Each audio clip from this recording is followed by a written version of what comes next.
Hello, everyone. For the past week, I've been having you study the different plagues that we've had in our societies since the Middle Ages. First, we started off with the Black Plague, the Spanish flu, and of course, you guys have probably already learned quite a bit of information about the coronavirus.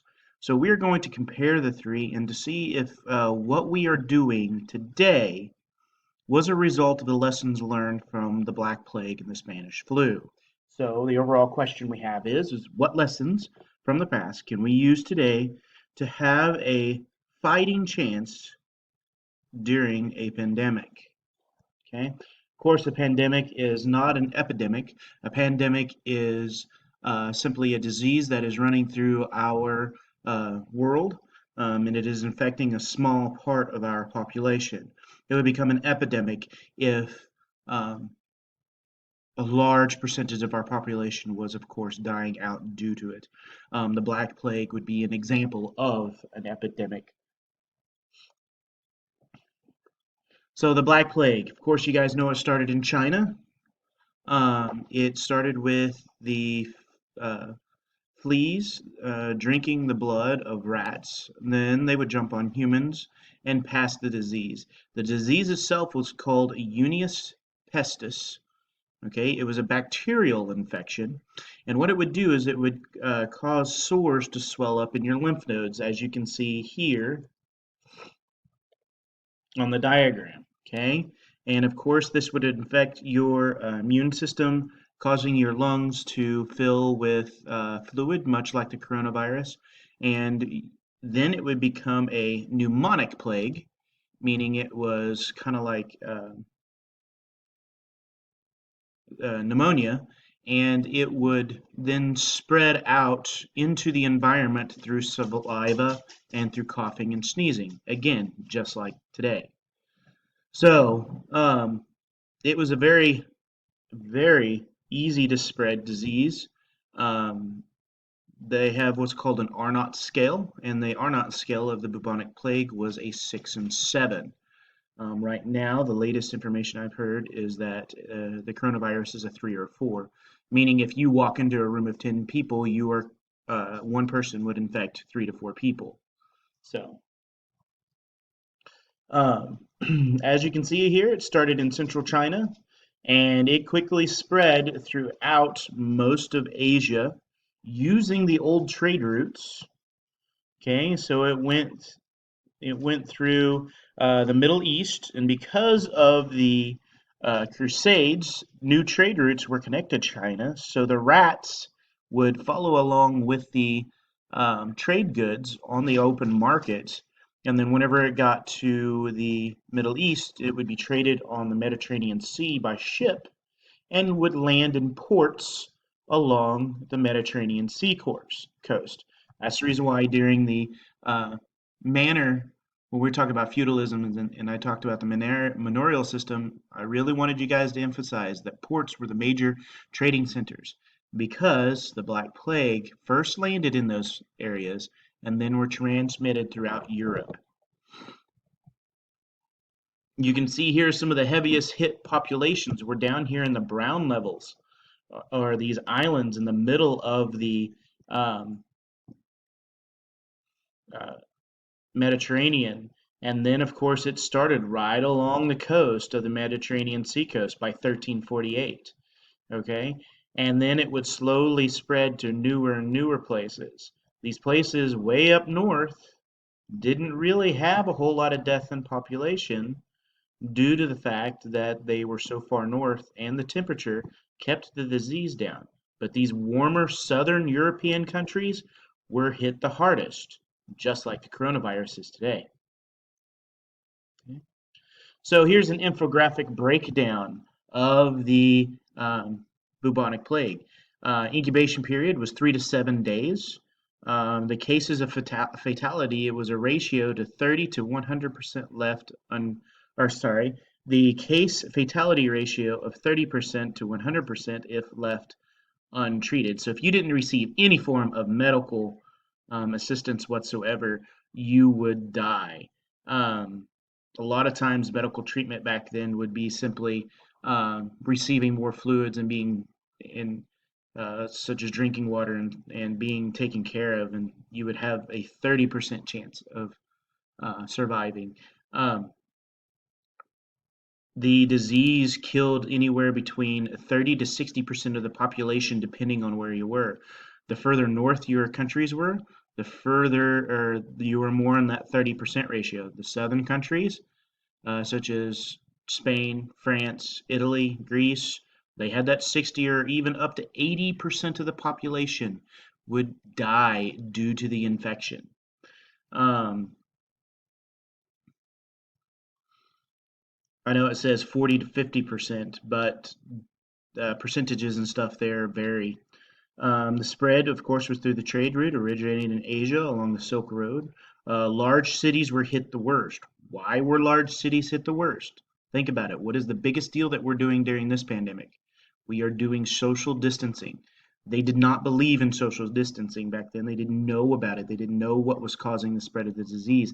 They thought that it was demons spreading the disease and that there was nothing they can do about it. Death rates were higher in Western Europe than in Eastern Europe. I want you to pause the video right now, and I want you to think back about some of the things, the differences between Eastern and Western Europe, especially that with the religion. Um, Remember, Eastern Orthodox was in Europe, and Western Catholicism was in Western Europe. So pause the video, think back about those differences, write them down, and then come back. Okay? Okay, then, welcome back. So, easy for the disease to spread from the lack of proper medical care. Western Catholics controlled medicine. They were the ones who controlled the education, so they decided what treatments were to be used and what weren't to be used. Sometimes they would see effective treatments as blasphemy against God, and they wouldn't allow them because it wasn't the church performing the miracle, it was natural science. So if natural science was the cause, a lot of times they would not allow the treatment, even though it was very effective. They wouldn't allow the treatment to be practiced.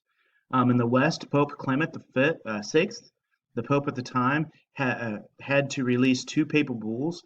In 1348, he condemned the people who he condemning people who blamed the Jews for the plague. So he blamed the Jews for the plague, not disease, saying that they had been seduced by that liar, the devil. So he believed that the disease was the reason. Pope Gregory also issued church documents proclaiming that the black cats as an incarnate of Satan and issued death warrants for every black cat in Christendom. Now, think about it. Black cats would probably be transformed into just regular cats. And so cats all over Europe were being killed, just as a disease of rats, disease carried by rats, were plaguing their area. So you can imagine what it did to those rat populations. However, in Eastern Europe, social distancing and quarantine was the norm. They put in place those things. They saw cats as pest control, lowering the population of disease rats and fleas, so less people got it. The West saw the disease as a punishment by God, who was punishing humanity for their sins. The East saw it as a thing to overcome and came up with new practices as a way to fight it, as opposed to just endure it. Western churches continued the sacraments and public church services. So priests would give communion in public wine glasses after visiting dead plague victims to give last rites, or dying plague victims to give them their last rites. The germs would spread from the hands of the priest to everyone in the church, or the germs would spread after a plague victim seeking help from God, would drink from the cup everybody else was drinking from. Um, the East stopped all public church services and sacraments and mandated social distancing. So, Middle Eastern hygiene. Okay. We've already kind of talked about this. They had hay floors.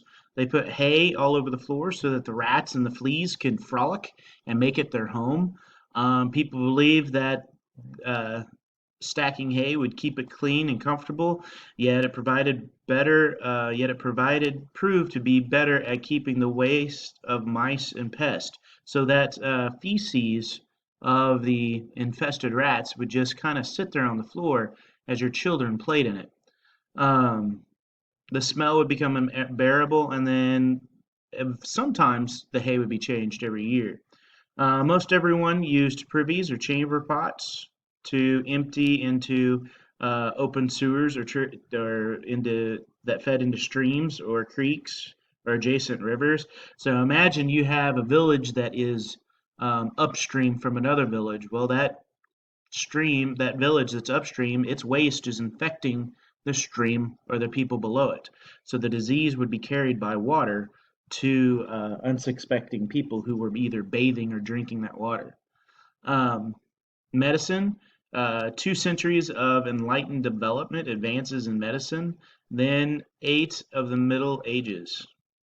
Uh, so basically, what that is saying, in the East, they developed a lot more medicine, a lot better tactics. Um, However, in the West, they were still doing bloodletting with leeches. Um, it was common to see people with leeches cover their entire bodies to fight off fever, plague, and disease, in order to suck that infected blood, that demon blood out of you. The prevalence of poor dietary habits also weakened the immune system, making it possible for people to combat the disease. Before the plague came through, um, remember the population of Western Europe skyrocketed due to new farming techniques, and which made food actually a lot scarcer because you had to spread your supply out pretty thin. So um, the diets became very poor of people, especially those living in larger cities, simply because they had to stretch the supply out a lot more. All right, I'm going to stop the video here, and then we're going to talk about the Spanish flu.